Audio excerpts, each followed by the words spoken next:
In today's video, we are going to cover how to set up a reading list in Notion. Start by opening Notion and creating a dedicated page for the reading list. This gives the tracker its own space, so all of your books, articles, or other reading materials stay in one place.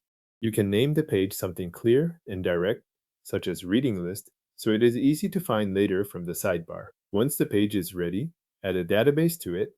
Choose a table database so you can track each item in rows and organize details in columns. A table works well here because it gives you a structured view of everything you are reading or planning to read, while still letting you open each entry for more detail. After the table is in place, create the properties you want to use for each item.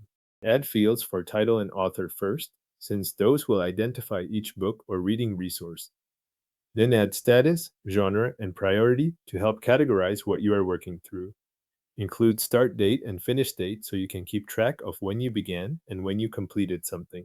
Add a rating property for your review and a notes property for comments, highlights, or reminders you want to keep with that entry. With the structure ready, start adding books to your list. Create a new entry for each book, article, or resource you want to track.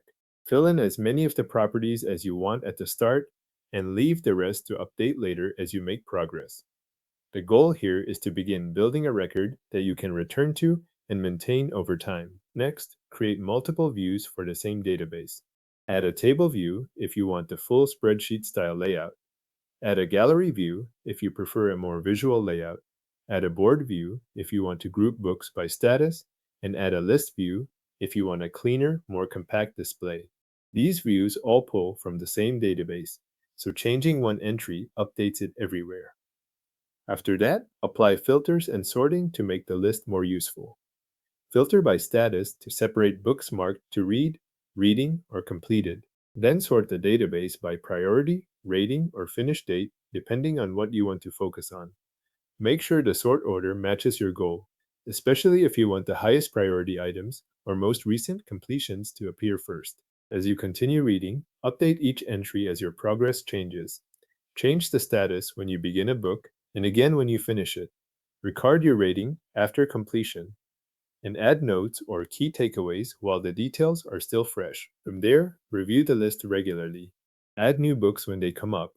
Archive completed ones if you want a cleaner active list, and keep the database current so it stays useful over time. Your Notion reading list is now set up with a database, custom properties, multiple views, and updated reading progress.